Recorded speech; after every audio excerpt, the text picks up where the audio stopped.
नमस्कार दोस्तों, तुम कमजोर नहीं, सामने वाला कभी नहीं चाहेगा कि तुम उससे बेहतर बन सको। वो हमेशा तुम्हारा आत्मविश्वास कमजोर करेगा। वो तुमसे केवल वही बातें कहेगा जिससे तुम्हारा मनोबल गिरता रहेगा, क्योंकि वो तुम्हारी कमजोरी को जानता है, जिसका मौका तुमने स्वयं ही उसे दिया है। हर मुलाकात में वो तुम्हारे भीतर एक नई कमजोरी पैदा करता रहेगा। मानसिक रूप से तुम्हें इतना कमजोर करेगा कि तुम खुद को असहाय महसूस करने लगोगे।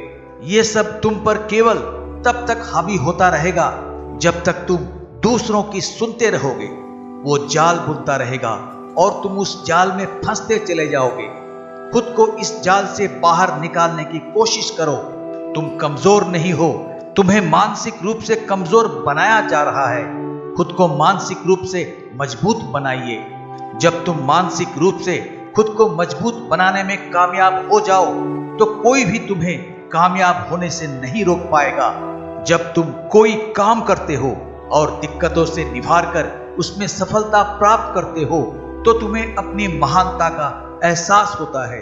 तुम्हें कोई भी काम अत्यंत मुश्किल नहीं लगता। समर्पण की भावना से सफलता आसानी से हासिल हो जाती है। जिस तरह सूर्य किरणें जगमगाती जगहों तक पहुंचती है, वैसे ही समर्पण से किया गया काम सफलता की ऊंचाइयों तक पहुंचता है। असफलता को एक नया मौका मानो और सफलता की दिशा में आगे बढ़ो। असफलता से सीखना हमें मजबूत बनाता है और हमें सही राह दिखाता है। जब तुम्हारा आत्मविश्वास टूटने लगता है तो अपने अंदर की शक्ति को जानो।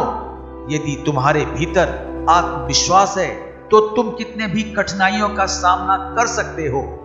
जीवन में कई बार हार का सामना करना पड़ता है, लेकिन हार मानने से नहीं, उससे सीखने से बढ़कर होता है।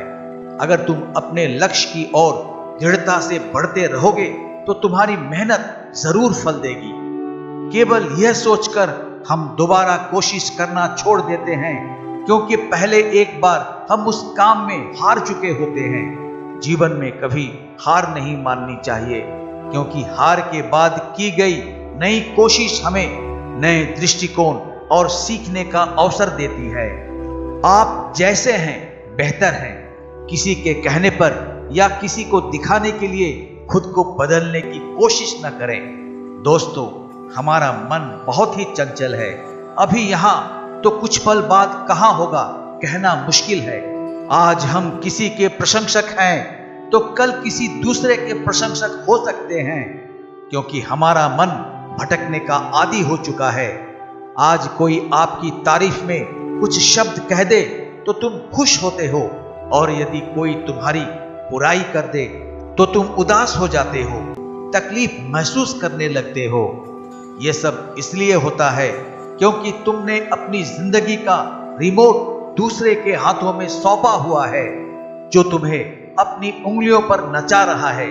दूसरे के हाथों की कठपुतली ना बने और दूसरों को अपने जीवन का रिमोट ना बनने दे। अपनी लाइफ को अपने हिसाब से जिए। जो आपको अच्छा लगता है, जिसमें आपको सहज महसूस होता है, केवल वही कदम उठाएं। दूसरों के लिए सजना सवरना छोड़िए। ये आपकी जिंदगी है, इसे अपने हिसाब से जिए। हमेशा स्थिर रहिए। किसी के कुछ कहने से डगमगाइए नहीं। किसी ने यदि आपके साथ बुरा किया है तो उसके लिए अपनी छवि ना खोएं। अक्सर इंसान दूसरों को देखकर अपने जीवन में बदलाव करने की कोशिश करता है।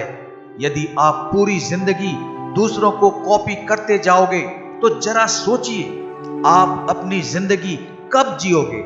इस तरह आप अपना अस्तित्व अपने ही हाथों से मिटा रहे हो। कोई आपके साथ बुरा बर्ताव करता है, ये उसकी समस्या है। आप अपनी छवि कभी भी खराब ना कीजिए। यदि आपको लगता है कि कोई आपके साथ बुरा बर्ताव करता है या आपको गलत कहता है, तो बिल्कुल आसान है कि आप उसे अनदेखा कर दे, उस पर ध्यान न दे और उस व्यक्ति का साथ ही छोड़ दीजिए। तो दोस्तों, आप कमजोर नहीं, बहुत ही शक्तिशाली और बलवान हो। नमस्कार।